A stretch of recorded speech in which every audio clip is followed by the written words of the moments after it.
Are you planning on selling your home and don't know what repairs are worth making? You don't want to leave any money on the table by not doing improvements that are worth it, and you certainly don't want to waste money by overdoing it. By the time you finish watching this video, you will know exactly what you will need to do to your home to get the most return. Because let's be real, we all want to get the most money as possible.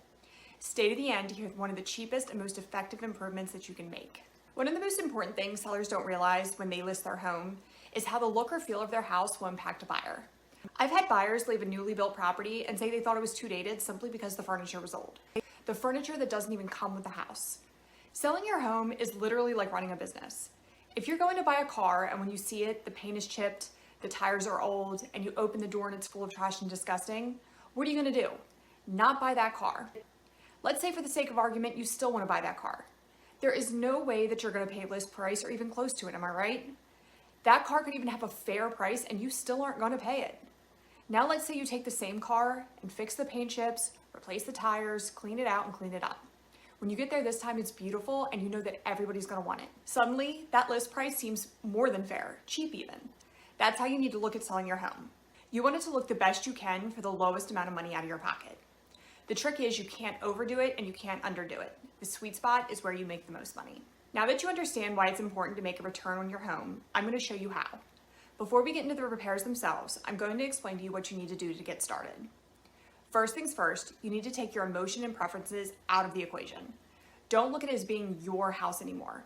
You are going to have to make it appealing to all different types of people and generations. The more people that like it, the more money you make. If you see something in your house that you don't like, 9 times out of 10 a buyer won't either. And if it's standing out, change it, as long as it's not something huge. Make sure you go the cheapest but on-trend route with design changes. You may not like that trend, but it doesn't matter anymore because you're selling it. Also, don't ever use high-end materials. It will defeat the purpose of making money. Try having a bunch of different people give you opinions on what they like and don't like about your house. Make sure you get people of different ages that have different styles and don't take offense to their suggestions. Use them to make more money.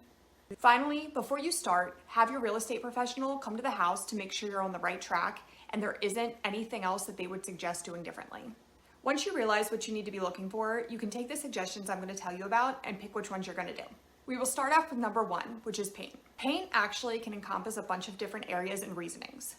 First, you want a neutral paint color throughout and best to stick with lighter shades when in doubt. Going back to the point of trying to appeal to all different types of people, lighter, neutral colors are the best way to do that. And remember, when you're standing in front of that bright red wall that you just love, paint it. It's not going to be your house anymore. Second, paint applies to damaged areas as well. Did your dog claw up a door frame? Did your kids Picasso on the wall? Just paint it. Buyers notice these things and they will ding you for it. And where do they ding you? On their offer price. Third, paint is important on the exterior of your home as well. Make sure your deck stain or paint is not faded or chipped, and that also applies to your trim, shutters, and doors. Think about it. What is the cost of a can of paint and a couple hours of your day compared to someone offering you $5,000 less? Number 2 is curb appeal. Have you ever heard the saying, don't judge a book by its cover?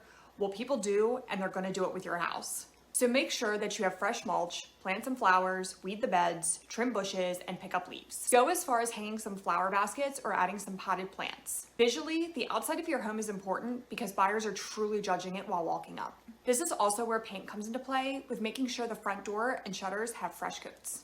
Third is flooring. Having stained, smelly carpet is gonna do nothing for you, especially if it's a crazy color like green, maroon, or blue. It's worth replacing. $3,000 worth of carpet could potentially save you from a $10,000 price reduction. Flooring also falls into the category of hardwoods, vinyl, and tile. If it's bad, then replace it or get it refinished. And with tile, if you have to replace it, try pricing out luxury vinyl plank as a possibly cheaper option.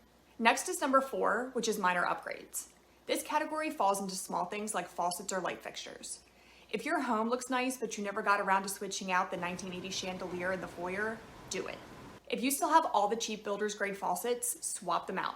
You would be amazed at how much it could change your room. Number 5 is any repairs you know are needed. This could be anything from a roof leak to a hole in the drywall.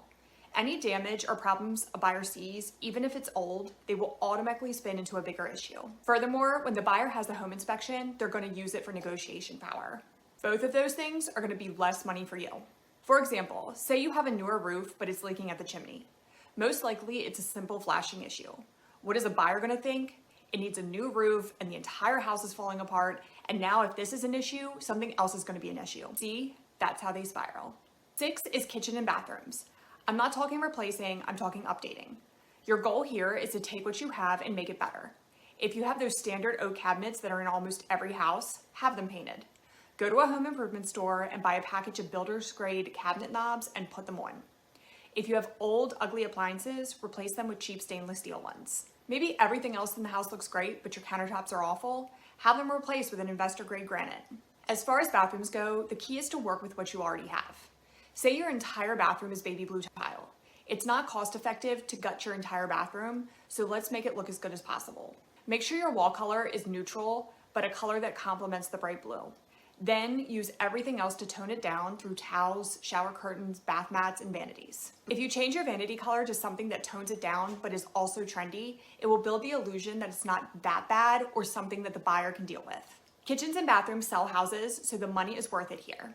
Now we have reached the 7th and most cost-effective improvement that you can make, which is decluttering. Honestly, if you don't have the budget to do anything else, this could work wonders. Do not skip this step. It doesn't matter what you have going on in your house that's nice. If the buyers can't see past your belongings, it will not matter. Get a dumpster and a storage unit and clear it out. I always tell sellers you have to move anyway. This just makes it that much faster. When people see shoes piled by the door and closets stuffed to the brim, they're gonna think this house is too small and won't have any room for my stuff. When the basement is piled high to the ceiling with boxes, they're gonna think there's no storage and they will outgrow the house. So don't let them see it. Buyers don't wanna see your massive collection of dolls or figurines, so take it out. Make sure you scale it down, but don't overdo it. You want the house to still seem like a home. Now to recap. Number 1, paint. Number 2 is curb appeal. Number 3, flooring. Number 4, minor upgrades. Number 5, necessary repairs. Number 6, kitchen and bathrooms. And finally, number 7, decluttering. Now that you know the best repairs to make when selling your home, you should watch my next video. What does it cost to list my house for sale, and what is the process? Selling your home is already stressful enough, so I'll explain everything you need to do and what you will need to pay to get your house on the market so you can relax and wait for offers. If you have any questions at all about the information in this video or anything related to real estate in general, please don't hesitate to reach out.